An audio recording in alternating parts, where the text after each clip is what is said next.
Hi there and welcome back to the channel. Today I wanted to do the second part of the video on the pros and cons of living in rural Portugal. And today the focus is going to be on the negatives.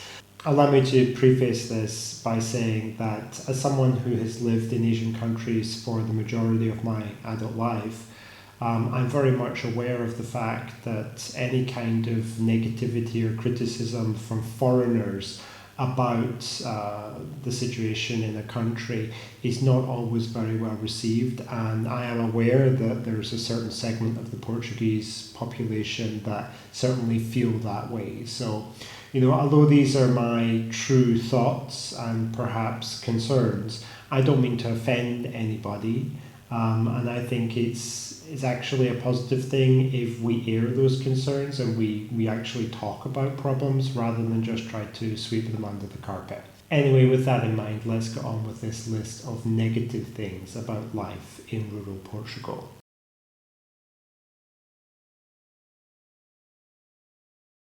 So right at the top of the list would be neighbours. Now, I mentioned in my pros video about why it's good to live in the countryside that the neighbours are great. Now, that is generally true. You do meet a lot of nice people in rural Portugal. People have time for each other. There are a lot of expats, especially retired expats. They're people who tend to take care of their properties, etc., etc. However, there are also a number of people who live in the countryside. They tend to be Portuguese people. In fact, in my neighbourhood, they're exclusively Portuguese people who take no care over their property whatsoever. And if you drive past or walk past their property, you're going to find it's looking very dilapidated. There's rubbish all over the yard. In one case, we have a couple of old dishwashers sitting in the garden. It's just not very attractive to see. And if you're the kind of person that cares about your own property and perhaps the presentation of the neighbourhood and the value of your property, then this is the kind of thing which could easily cause conflicts and maybe a little bit of bad blood between neighbours, because clearly the activities of that neighbour are having some kind of prejudicial impact, at the very least, on the resale value of your house. So, it's understandable that some people might feel a little bit upset about that. I suggest before people buy a property in Portugal, they have a really good look at the state of the neighbourhood, which houses are inhabited nearby, which ones aren't, what's the general condition and upkeep and things like that, before they make a commitment to buying a property that might lead to, heartbreak in the future. Another factor which I consider to be negative about the countryside is in fact noise. Now this again seems counterintuitive, and I mentioned in my pros video that it's very quiet in the countryside. Well, yes, it is and it isn't. Normally it's quiet, punctuated by episodes of noise. Now, what do I mean by that? Well, if you're living in the countryside, then it's likely to be in an agricultural kind of context. There's a lot of agricultural machinery, things like chainsaws or plows and tractors and stuff. If a tractor rattles past your house, it doesn't go very fast, but it certainly creates a lot of noise, and it happens several times a day. People working in the fields, noise carries an immense distance in the countryside. So if there's a guy like a kilometre away who is cutting off branches from a tree and he's doing that all afternoon, or he's using an angle grinder in his garage or something, you're going to hear it, and it very much does happen. Aside from that, music. Now, there aren't very many young people in the countryside, but it doesn't mean that people don't have parties. And especially Portuguese people tend to have parties quite late at night. And of course, they have music on and it carries. And in many cases, it does disturb people and cause them to not be able to sleep very well. Not so much myself, but my wife definitely, my neighbours certainly. And it's something which creates some kind of animosity in the neighbourhood. It's something that people don't like. So again, it's a factor to consider. You have to, maybe when you're buying a property, you should ask around with not just the seller, but with the neighbours about, how noisy is it. Just a couple of days ago, I had about 5 minutes of motorbikes going by my home. It's a very narrow, rural road, very little traffic on it normally, but you've got this procession of like 150 motorbikes and mopeds going past on a Sunday afternoon. It's not silent, let's just say that. Next up, as a negative, we have dogs. Now, I love dogs. I have a dog, and I have a lot of time for them. However, there are a number of things about dogs in the countryside in Portugal that aren't great. The first one is a lot of people tend to tether their dog with a chain or maybe with a rope in their yard, and naturally the dogs become quite frustrated with this situation, as you would, and they tend to bark a lot. And you get barking throughout the day and especially at night, and as I just mentioned, the sound carries. So if that's the kind of thing that disturbs you, you might want to think about that, especially if you have a dog who then takes up the call of the other dog and starts to bark in response. It can be really quite annoying. And aside from that, you'll find that there are many dogs that aren't under control. There's a tendency in Portugal, especially amongst Portuguese people, to keep guard-like type dogs on their properties. Again, usually tethered, sometimes caged if they use them for hunting. And occasionally they get out. They get off the rope or they break free or whatever happens, I don't know, and they're out. And they'll just go all over the place, and they might come into your garden and dig things up. They might try to mate with your dog, as happened last year to me. Unfortunately, I was able to get her away in time. Or in one case that I know locally, a woman was actually attacked by one such dog and she had to be hospitalised, and it's now a pending court case. It's a civil action. So it's something to be taken seriously. There are a lot of dogs in the countryside and they're not really either quiet or really under control. Staying on the topic of animals and creatures generally, living in the countryside obviously is a place where you're going to come across many, many more animals and insects. We have snakes and large lizards, also small lizards. I've seen the lizards anyway in our garden, the snakes on the road outside our house and in our neighbour's house. If you don't like that, then it's something to think about. And then we have, of course, the flies. In the summer, the flies are ubiquitous. They're just irrepressible. You can't get away from them. Outside, they'll be all around you in the summertime very, very often, including if you go for a walk through the forest or whatever. We also have mosquitoes and ants. If you have an ant problem, that's really not very good, particularly in dry situations where they have no water and then they come into the house looking for water. We had a problem with that last year, and we had to use some anti-ant insecticide to get rid of them. Mosquitoes, and flies you can deal with, but you have to put screens on the windows and doors. We've done that on all our windows and doors. Most of our neighbours haven't done that, and of course it continues to be a bother. So yeah, if you don't like insects, or you don't like, creepy crawlies, and you don't like animals in your yard and things like that, then the countryside really isn't a very good bet. In addition, if you live in the countryside, public transportation sucks. There is actually a bus that goes by the village. I'm not sure how often it goes through. From what I can see, like once or twice a day. So, it's not really a service that you could use, like if you just wanted to pop to the shops or something like that. Maybe if you're going to work in another city and coming back at night, it could be viable, although it'd probably take a very long time. But realistically, if you live in the countryside, you need a car, you need a vehicle. And that's an expense. It's an expense for the purchase price, and it's an expense for maintenance, for insurance, for gasoline or diesel or whatever you put in it. Even if it's an electric car, which I seriously don't advise people to get an electric car, but if you do, it's still an electricity expense. If you live in the country, cars are basically obligatory. The lack of a car makes you immobile. You basically can't do anything at all. That expense should really be factored, in my opinion, into the cost of buying a property. You should think about the cost of a property plus a car, because you really do need it, at least one. You may even need more than one. Another negative, I suppose, is the lack of young people in the countryside. Now, if you're fairly young, question, am I fairly young? I don't know. I'm in my 40s. I think I'm middle-aged. My wife refuses to admit it. But, there aren't a lot of people around here in their 20s, 30s, or even 40s. I mean, most people are 60 plus or 70 plus.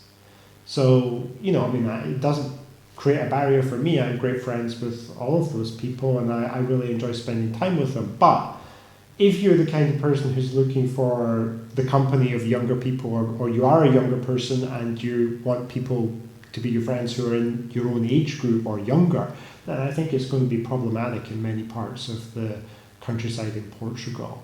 And there are also very few kids in the countryside in Portugal, which personally I think is fantastic because they're noisy, bah humbug. But if you want to raise a young family here, then it's a good place in terms of the environment and safety for sure. But when you think about like social relationships and making friends and stuff like that, there aren't that many kids in localities in rural Portugal. It's an area which is in demographic decline. The internet is another thing which bothers many people who live in rural Portugal. Now, there are some places that have fibre internet, which is great, fantastic. And there are other places, like where I live, that only have satellite. And so I have satellite, it's 4G satellite, my own services through Mail. You can also get it through Nosh. It's not great. It's okay, but it's not great. I can still watch Netflix and stuff like that. But occasionally the speed isn't great, and it does tend to kind of jam up a couple of times a day and require a reset. It's definitely not as good as fibre internet that I've had previously in other places where I've lived, and I have to say I do miss it. So if you're the kind of person that requires, blisteringly fast internet for doing like streaming videos or online gaming or something, the countryside really might not be the place for you, or at least you have to do careful research to make sure that the place that you buy in the countryside is served by fibre, because some places are. I mean, there's houses maybe a kilometre away that have fibre, but the majority in our locality anyway aren't. So that's just the way it goes.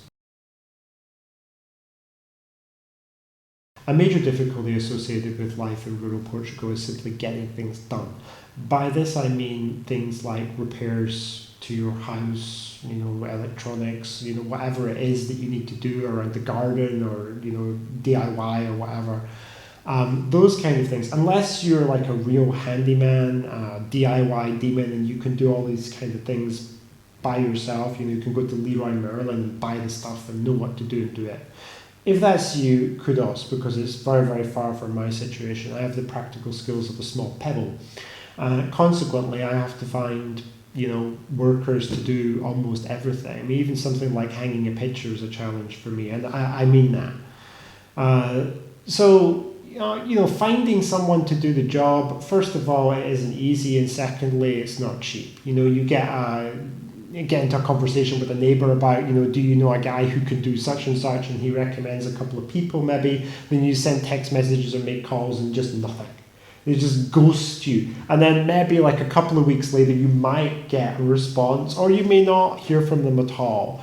So it's difficult to find people to do jobs, and that can really create some kind of pressure. If you need something done quite urgently, then that could be troubling. I remember one of my gates, I have 2 electric gates for car access, and one of them, stopped working. And it took about a week and a half for someone to come. Having lived in China, the guy would be there that day. It's just night and day kind of contrast, And the workers, because they know that they have basically a monopoly kind of situation going on, and that there aren't very many people who will provide these services, I would say it's fair to say that some of them exploit that, and they do tend to overcharge or have a reputation for overcharging amongst many expats in my area anyway. It may be different in other areas, I don't know, but certainly that's the experience of many people around me, is that the workers are not very reliable, and that they do tend to overcharge. Now in urban areas that might be different, it's more competitive, there are more choices, things would be more systematized in an urban area.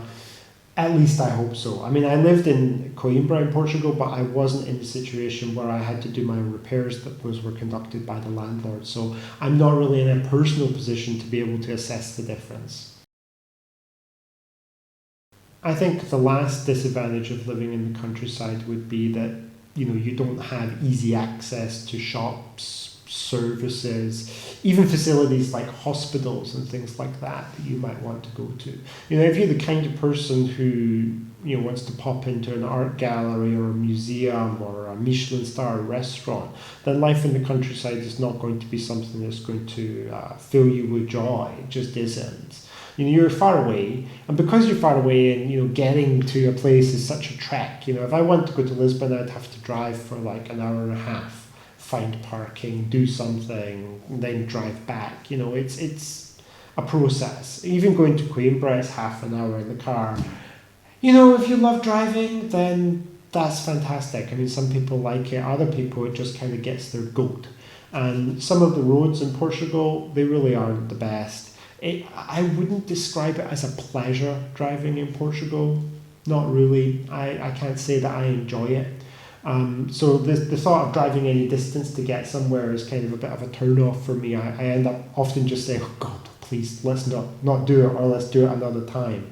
So, being far away from things, you might save money as a consequence of not doing stuff, but on the other hand, it's more difficult to actually do these kind of things if you really wanted to.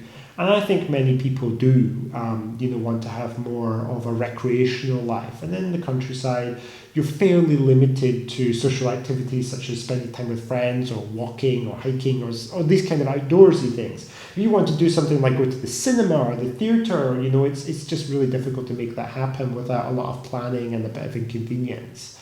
And looking at essential things like hospitals. Many people who move to the countryside in Portugal are indeed retirees, predominantly in my area, UK retirees. And, being over 60, over 70, most people have something that isn't right with their health. It might be minor, it might be major. As they get older, it tends to amplify. Obviously, in the scheme of things, that's the way it works. Access to medical care and hospitals is really, really important. In many localities in the countryside, there isn't a hospital really nearby. You have to go to a bigger city like Coimbra or maybe Lisbon to get treatment, especially for specialist problems. So that's another consideration that people should think about when they're choosing whether or not the countryside is the right fit for them. Just to conclude, I'd like to say that I love living in rural Portugal, and for me, it is right. I love it. There's nothing about living in rural Portugal that I really, really can't stand. Maybe the music from the local festa would come pretty close. But apart from that, things are good here for me. It's almost ideal. My idea of recreation is going for a really long walk with my dog. It's certainly not going to the cinema or something like that, or hanging out in bars. That's me. Different people are going to have different opinions. And when you look at both of these videos, the pros and the cons, you have to consider which one is more relevant to your situation. Life in rural Portugal can be paradise or it can be a complete nightmare. And I think it depends very much on how a person leads their life and what their personal attitudes and opinions are. That will determine whether or not life in rural Portugal is right for you. And to be honest, I think it is really advisable to do the research and try to establish what the situation is likely to be in rural Portugal before you take the plunge and come and move here. So I hope everyone found the information I presented in this video helpful, and I'll see you in the next video.